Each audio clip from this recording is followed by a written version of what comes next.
the echoes of our strides, where the pavement meets ambition, we chant a chorus of resilience. Win with us. Where dreams turn to plans, where unity fuels our climb. In the vast fields of possibility, it's never them who can extinguish the fire that burns within us. Tethered not by the challenges we face, but by the victories we claim. Stand tall, march proud, win with us. Because it's in our collective spirit that we find our greatest strength. All of a sudden they want to win with a stick, but ain't spin with a stick.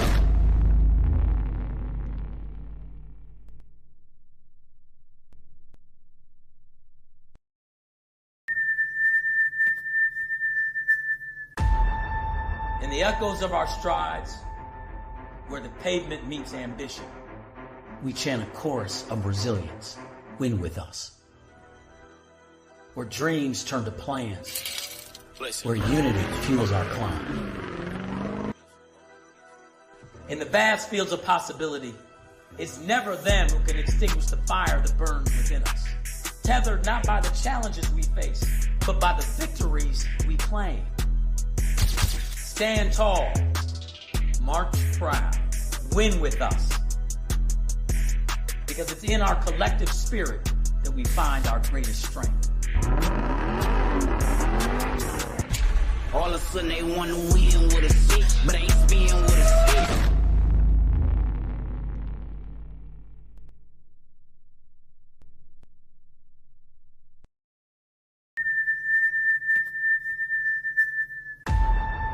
In the echoes of our strides, where the pavement meets ambition, we chant a chorus of resilience.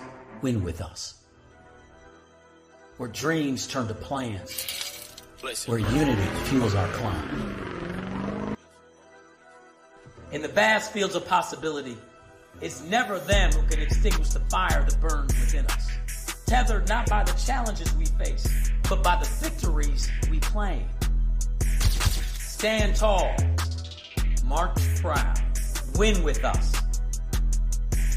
Because it's in our collective spirit that we find our greatest strength. All of a sudden they want to win with a stick, but ain't spin with a stick.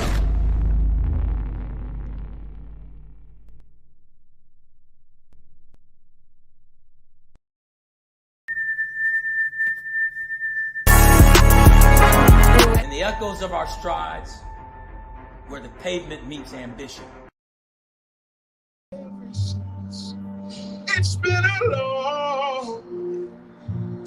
long time coming, but I know a change gonna come. Oh yes, it's been too hard living, but I'm not afraid to die, 'cause I know what's waiting on the other side. It's been a long time coming, but I know a change gonna come. Oh yes, it will.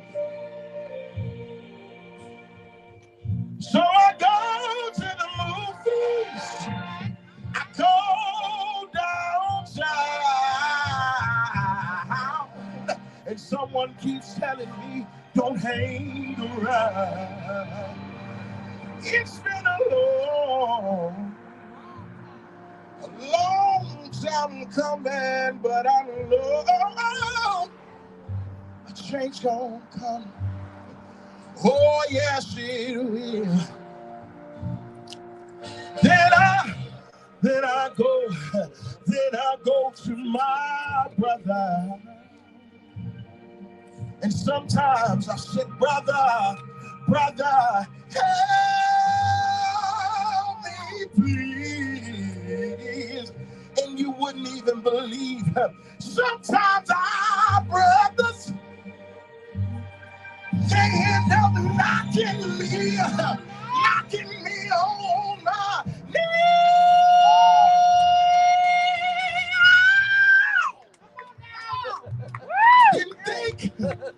Didn't think I was gonna last. But right now, those cares have passed. It's been a long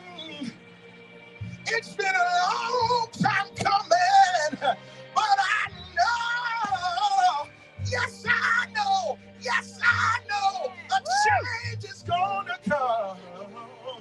Said it's been a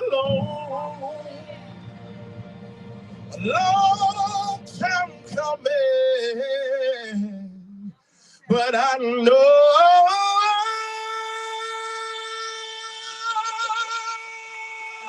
a change is gonna come.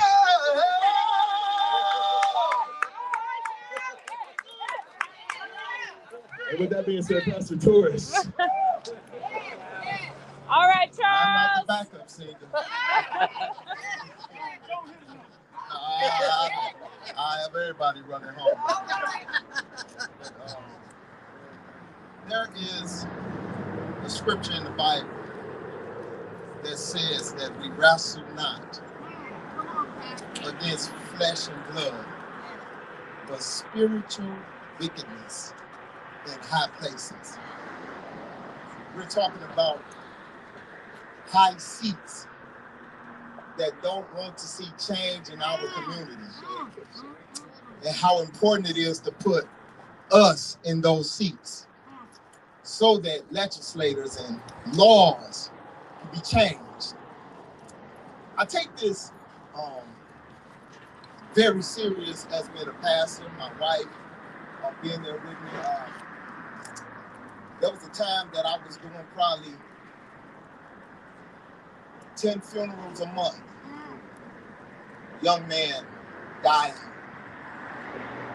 that never even reached the age of understanding their identity. And I not once, through all this death that we see, have I really seen something come from a higher seat to be a witness to what's going on in our communities.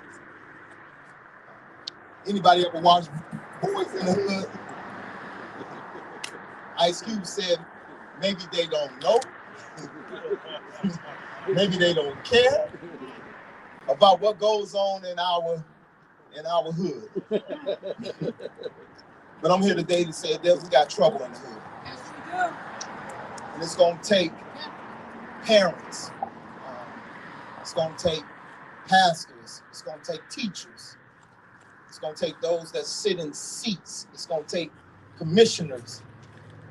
It's going to take everybody to come together to make sure that our communities can be safe for our babies. We have watched so much bloodshed. I have nephews that has been murdered. I have spiritual children, 12 years old, 16 years old got murdered. I have, and it's, it ain't just the murder, it's what you deal with afterward, the trauma. And there's so many people that you run into mentally, they're traumatized, and they have became, how can I say it, silent because of the pain that they don't know how to express. Right. So it's very, very serious with us being here on today, on all the blood that has shedded on the ground. And we need to change that narrative of revenge and change it to forgiveness. Because even when Cain killed Abel, the Bible says that his blood cried from the ground, revenge.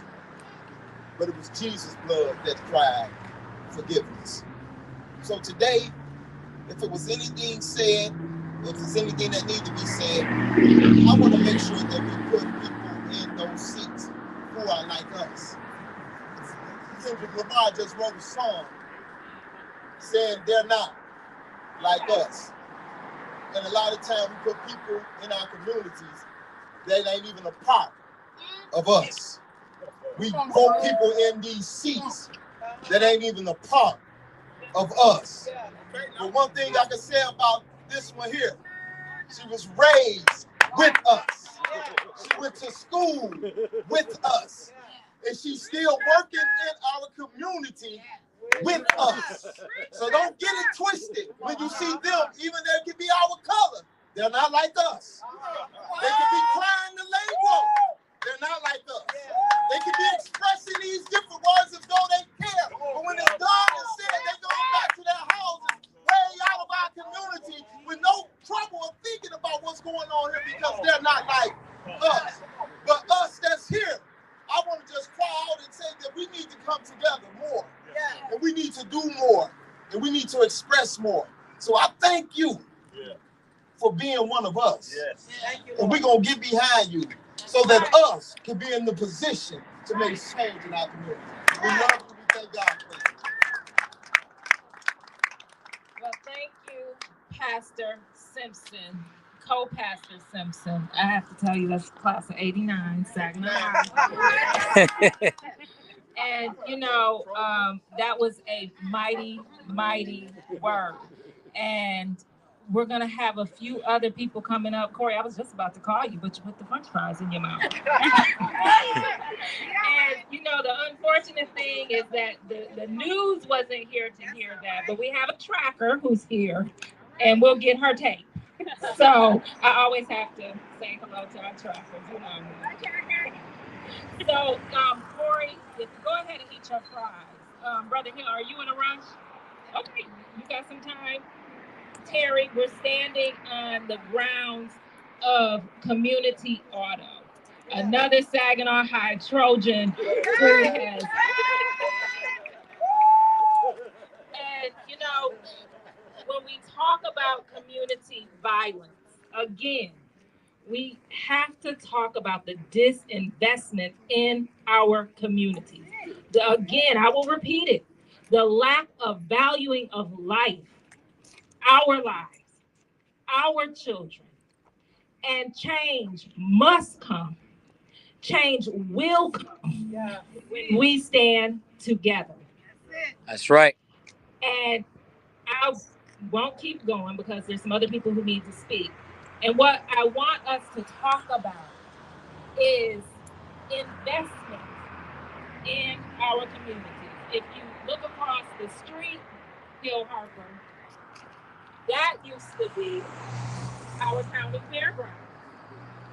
And it was so much traffic going to that place. Many of the people out here remember when somebody made the decision, some decision maker who didn't value our lives, to move it someplace else out of our community without replacing something else. We've gone decades. I was at a person's house just across the street who talked about how they've seen that go from a place that was flourishing, now it's just an eyesore. And we've stayed in this community waiting for change to come. If you look right down the street, you will see an old automotive plant that is now abandoned. When is change going to come? Change must come. And I want to hear from someone from the neighborhood association. I think it's going to be my father. And talk about change coming. Thank you. Thank you. Let me just see if I can get where I can turn around and see everybody. I know I can't see everybody because someone's over here. And I know some of the people, the neighborhood people can come on this side. So if I look here, I can see most of the people here. And if the neighborhood people come here, I can talk to all of you. So. But, you know, this is serious, very serious. And as Dr. Pamela had said, if any of you, if you turn around and just look at the mess over there, and I say that mess over there, that's been done to change for 20 years. I don't have to say a lot about what people have said here before this. I want to talk about how we're going to make this change in our elected officials. Because we've got to make that change over there. Somebody said it. Sometimes we don't have to do it. We have to put people in place to do it. And I know at least 3 of my students out here today that I taught, and they do respect me for the teaching. So I respect them. But a lot of times I will tell people, they come to me for me to help them, and I give them a name of a person to go to. And because that person has been doing what they asked me longer than I have, and sometimes they will come back later and thank me. And I said, thank me for what? You sent me to someone that helped me out. So sometimes it's not all of what we do. Sometimes it's about who we send them to do what they need to do. So I can get straight to the point. The election that we're talking about is Representative, U.S. Representative Pam Pugh, U.S. Senate Hill, and they will do some of the things that is tough for us to do. So we're not begging. What we're doing is we're telling people. And yes, some of you have heard Representative Kildee talk to you about how he talked to me and how he was going to do. And he said, I'm going to do something to help him. He told me he was going to do it. And I'll say that to him. He told me, yes, Stu, I can do that. All you have to do is put people together and let them say they want that done in Saginaw. Again, he said, yes, I can do that. I worked with U.S. Representative Kildee. I worked with his uncle because when his uncle was here, we were changing this. We were changing things here. And one of the things we were doing is making it possible that a Hispanic or a black could win that seat. We said, working with Flint people, we said, okay, we're going to keep him there because we think that he's going to do some things for all of us. We hadn't gotten those things done. We hadn't gotten less of that done. And so, yes, we are perturbed at this point, and we're going to work hard to make this happen. Now, but what I want to get to now is how are we going to do it? Because we've done some things people didn't think that we were going to do. We talked about 1988, but in 1984, our district won for the Reverend Jesse Jackson. And the people in Detroit, Flint said, well, we didn't know that we could win. We told them, yeah, we thought y'all wanted to win. So we came back in 1988. We won the state of Michigan. So here's what I'm saying. I spent some time on this highway going to Detroit. I had some of our pastors here going there. Theirs came here. And so what we said, we can deal with I-75. If we can make I-75 work for us, we can elect who we want to elect. Pamela is I-75 from Grand Blanc through to Bay City. And around to what, the 10s over to Midland. That's what it is. And Flint is saying we won't Pam. Saginaw is saying right now we won't Pam. Bay City is very high on Pam right now. Midland is high on Pam. Okay? And so for the U.S. Rep, U.S. Senator, he's in Detroit. So if Detroit don't help do it, something's wrong. Because Detroit have talked to us during all this time about how some things have happened that they didn't make happen. And they said they were going back and said, I was in a meeting, Mr. Pugh. I told them our conversation. Now, if they don't go make it happen now, it's not up to the candidate. It's up to Detroit. That's right. Mr. Willer. I talked to him a lot. I ain't talked to him lately. So now I have to know what he's doing. Okay? I'm saying he didn't call me. And when He's calling you tonight. He might not. Hester will always get back to me. Hester ain't got it that good. Now I tell all of them. I say all of them. That's true. Okay? So here's what I'm saying. And I'm gonna break it down now. Because me, most of you know, I talk about what we can do. Now, everybody here have talked about why it should be done. I want to talk about what we can do because look at, we can win these 2 seats. Now, he got to get Detroit for us. I tell Detroit to get it. We have to get Saginaw. That's right. And we're going to do that. We are going to get Saginaw. The candidates don't know how to come in here. We're going to get Flint. Pam have done a lot in Flint. That's right. She has really spent time in Flint. I got calls today. They saying, Mr. Pugh, We working. We tried to get into this program. We couldn't get in. We don't get in, and we working this evening. I have another one that said, Mr. Pugh, you haven't been spending enough time. He said, I will, but I got a meeting. And then that person, if I name the name, y'all know him. Pam know him. My daughter Kalika around here know him. My granddaughter Jalen around here know him, and they know I work with them. So they are working. They are working. But representatives, they're working for the city. They're working day in and day out. They're working. So with that formula, when I say they can win, that's what I'm saying. Now, if I want to get to will they win, here's how they will win. I know we got the practice, we put it down, but now it's not about practice and what people know. It's about what we do. That's right. Pam comes to me and say, well, somebody's doing such and such. I said, Pam, we just have to work harder. You know, we know how to work hard.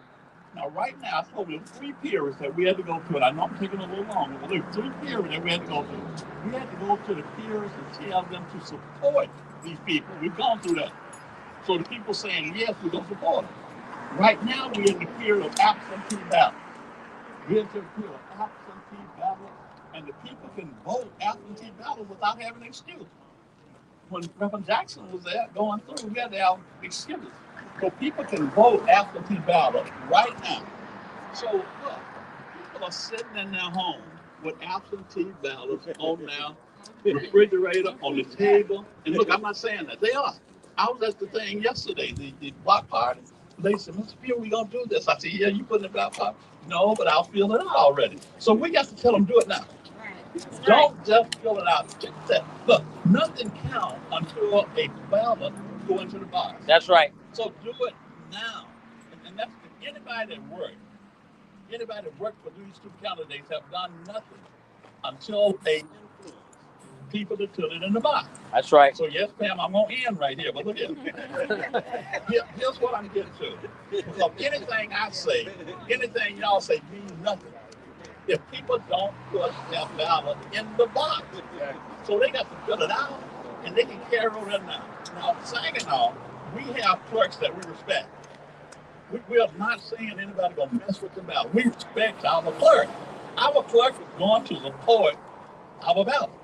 So have them tell them all we want you to do is get in the ballot. For right now, anything you think about want to do, it's nothing more important. So here's what we coming to. We want everybody here to influence at least 20 people. That's right. I said at least now.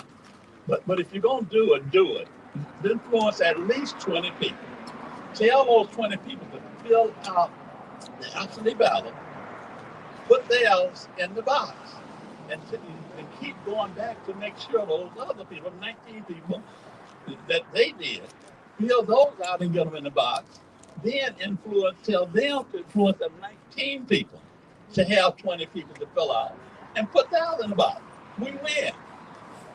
I'm ending, Pam, when I say, look, when President Clinton won, he started out with 500 people in the United States. There was a committee there, a Democratic committee of 500 people. Those 500 people did exactly what I just told you to do. And he won the presidency. When Jesse Jackson started, the same thing happened. Me and Reverend Austin and Pastor Coleman spent time going from here to Detroit. And we would meet. And one of the churches, we would do the same thing I just told you to do. And I told Pastor Coleman the other day, I said, well, I want to meet with y'all. But what I tell you, I got something I want you to do. I said, it's old. We did a long time ago, but he said, Pugh, y'all won. I said, yeah, you're right, so I'm going to give it to you. I'm going to give it to you because, like you say, we won. We won in 88, 84, and 88. But the state won in 88. That's right. So if it worked one time, I'm telling you right now, it will work. Now, I didn't say I think it will work. It will work. So yes. I'm going to do it. I'm going to do it every day. I'm going to work on making them get elected. Because if I go out and talk, it don't do nothing. People already believe in them. So my talking won't do nothing on that. But if I get somebody to put their ballot in the ballot box. That's right. And the Saginaw neighborhood has already done that. They've already agreed to do that. So if we do that, everything I've said here today, we don't have any meaning. The only thing have meaning is we get 20 people that we influence to put the ballot in the ballot box. Yeah. Right. And we have two council persons here that I want to bring up. Then we'll bring Corey, and you all don't leave yet. Councilwoman